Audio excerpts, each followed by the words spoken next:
and it was visible to the ends of the earth. Its leaves, they were beautiful. Its fruit was abundant. The beasts of the field took shelter under it. The birds of the air lived in its branches, and from it every creature was fed. Then I looked again, and I saw a messenger coming down from heaven. And he cried out aloud, "Cut down the tree, trim off its branches, strip its leaves, scatter its fruit. Let the beasts flee from under it and the birds fly from its branches. But let the stump and its roots, bound in iron and brass, remain in the ground, in the grass of the field. Let it be drenched by the dew from heaven.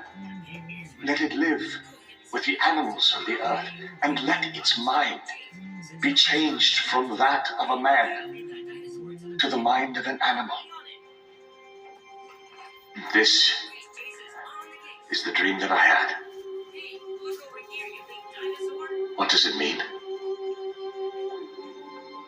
My lord, if only the dream applied to your enemies, and its meaning to your adversaries. The tree which you saw, which grew large and strong with its top touching the sky, you, O king, are that tree. You have become great and strong. Your greatness has grown until it reaches the sky, and your dominion extends to the distant parts of the earth. But you saw a messenger, a holy one, coming down from heaven, saying, "Cut down the tree and destroy it, but leave the stump bound with iron and bronze in the grass of the field, while its roots remain in the ground. Let him be drenched with the dew of heaven. Let him live like wild animals." This is the interpretation, O king. And this is the decree that the Most High has issued against my lord the king. You will be driven away from people and live with the wild animals. You will eat grass like cattle until you acknowledge that the Most High is sovereign over the kingdoms of men and gives them to anyone he wishes. The command to leave the stump of the tree with its roots means that your kingdom will be restored to you when you acknowledge that the Most High rules. Therefore, O king, be pleased to accept my advice.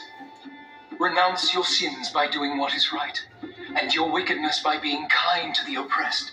Seek the Lord while he may be found.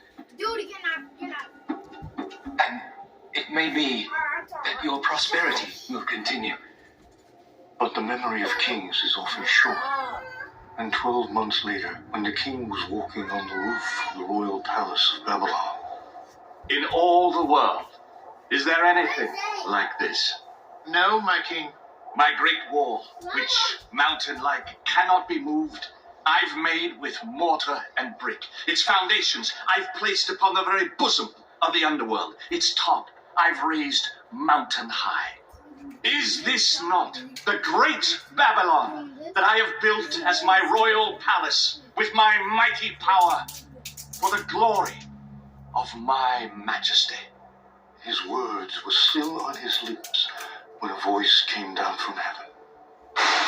"Nebuchadnezzar, for your arrogance and your failure to give glory to the Most High, your authority is stripped from you. Go now from this kingdom which you claim. Your mind shall be reduced to that of an animal, and you will wander the land until you acknowledge the glory of God as above your own."